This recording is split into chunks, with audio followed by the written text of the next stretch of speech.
talk a bit about Australia. Let's talk about perhaps we could hear from you, JP, with respect to what inflation's doing in Australia. In Australia, we have a pretty strong economy. Unemployment seems to be staying pretty low.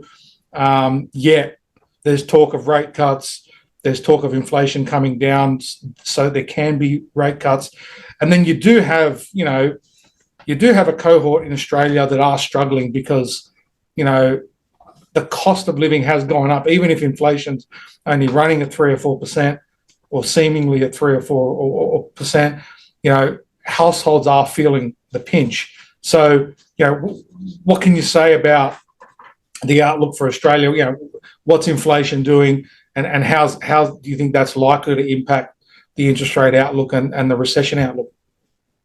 Yeah, it's really quite intriguing. I think the Australian kind of economic jigsaw puzzle is a little bit confusing and complex at the moment. We have this dispersion between GDP, the headline number, which we all follow closely, and then beneath that, what we call per capita GDP, or GDP adjusted for population. All of us know that in 2023, there was an all-time record inflow of immigrants into Australia, a significant number of newly arriving immigrants into Australia, which served to boost GDP.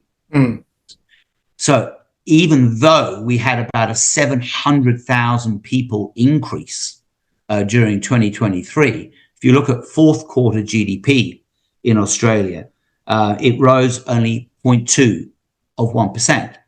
And unfortunately, if you look back over the previous quarters, you'll see a clear discernible trend, because the previous quarter, third quarter, was 0.3, the second quarter was 0.5, the first quarter was 0.6. So there's a deceleration in the rate of growth from 0.6% in the first quarter down to 0.2% Q on Q.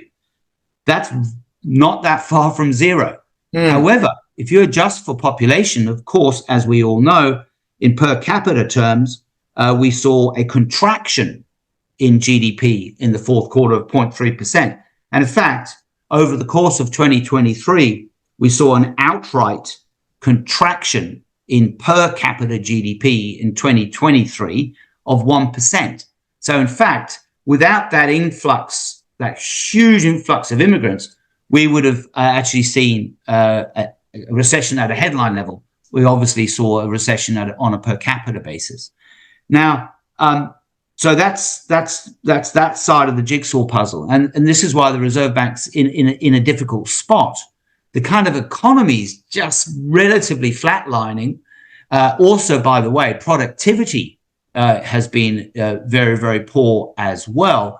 Our inflation rate now, the latest quarterly reading, has Australian inflation on a year-on-year basis at 4.1%. You'll remember the high for this cycle was 7.8% in December 2022. And of course, the government and some economists will say, oh, there you go, inflation's going away, inflation's collapsed. Well, we know, of course, that's a statistical mirage, because if inflation is rising at 4.1%, currently that is in addition to the prior increase in consumer price inflation, and consumers experience accumulated or cumulative inflation. They know that the things they're buying in the supermarkets are up meaningfully from the beginning of 2020. Consumers do not know and respond to what the annual rate of change in inflation is. They respond to the actual and absolute change in the commodity or consumer good that they're actually buying. Now, we also know, as is evident, as we see in the United States, that service-based inflation here is also getting very, very sticky and difficult to drive down. And Michelle Bullock, the Reserve Bank governor, went to some lengths in her inaugural speech, having become the governor of the Reserve Bank, basically highlighting the stickiness of service-based inflation.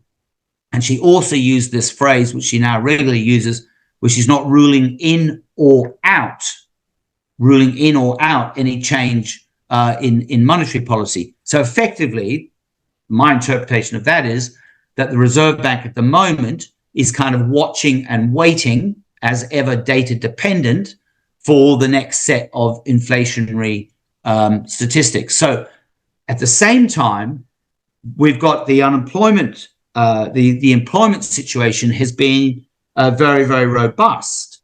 But at the same time, the unemployment rate, as you know, is 3.7%. But I just want to read you the month-on-month change in the employment, the amount of jobs month-on-month over the last few months, to show you the extraordinary volatility in the month-on-month readings in Australian unemployment.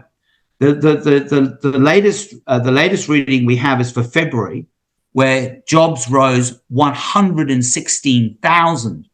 Now, we're a 27 million people population. Imagine if you population adjusted that, made it equivalent to the United States. That would be like an all-time record US non-farm payroll report. So February up 116,000 jobs, January up 15,000, December a loss of 61,000 jobs, and then November was 60,000 job gain. So I'm humbly suggesting that the Australian Bureau of Statistics has a very serious problem with its employment econometric model. And I'm not going to say they're guessing, but there seems to be some serious problems with the statistical modelling of the Australian employment market. But suffice to say, the employment market is tight here. Unemployment at 3.7%. We also know wages have been rising, which is wonderful.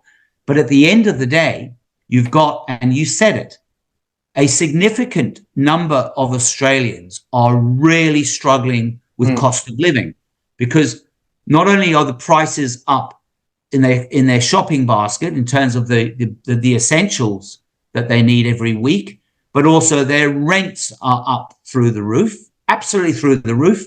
Plus, they've got higher mortgage rates on their mortgages. So across the board, Australia is in a fairly tricky situation. We've got almost zero economic growth, or slightly positive, but only marginally at a headline level. Per capita recession, productivity very, very weak, unemployment market, or the employment market, very, very tight, wages rising. That's good news.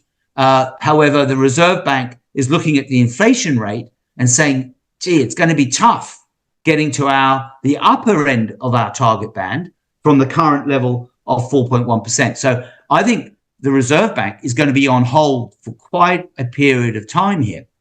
The market is suggesting they might cut once by the end of the year. But, you know, given what's happening with the Fed and given the stickiness of our inflation, I think the RBA is on hold for the foreseeable future. Yeah. And I mean, we've always said that it's likely that the Fed cuts before the RBA in Australia. So if we're saying 2 cuts in the Fed and we're sort of saying that's probably optimistic, then it's easy to see no cuts in Australia until 2025. Could we see rates increase? I mean, if you've got, in both the US and Australia, if you've got, you know, a strong job market as a whole, even though we've got pockets of problems, if you've got inflation ticking up, because one could argue the reason inflation is ticking up is because they didn't raise rates enough in the first place. One could argue that. I'm not saying I am. You could also suggest that some of the reason that some of the areas of inflation that have remained sticky, it's not because of rates. Like, there's only so much that rates can do. Although that's more of an argument for the goods inflation. We had supply chain issues because of COVID that impacted significantly an area of the inflation calcs. Anyway, it's all a bit academic in a sense and highly, highly complicated. But the bottom line is a June rate cut in Australia is probably very unlikely. It's probably more likely to be late this year, if you put a gun to my head and forced me to make a prediction, I'd say 2025 is when you're going to see it. And what do you think, Jonathan?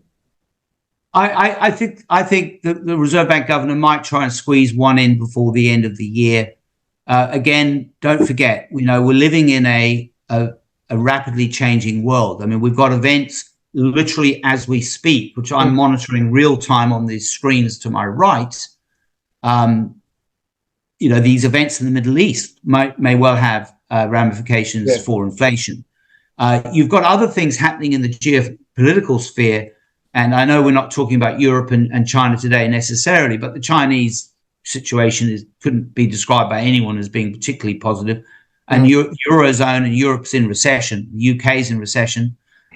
We've got this unfortunate combination of relatively flat, stagnant type of growth, accompanied by inflation. Yes, the inflation rate has come down from the very high levels we saw 2-3 years ago, but there's this resilience and residue of sticky service-based inflation. And this is not a good combination for central banks. So, I mean, if I was at the Reserve Bank, I think, Eugene, if you and I were sitting there making these policy decisions at the Reserve Bank, I think we would fairly confidently sit on our hands at this point in time.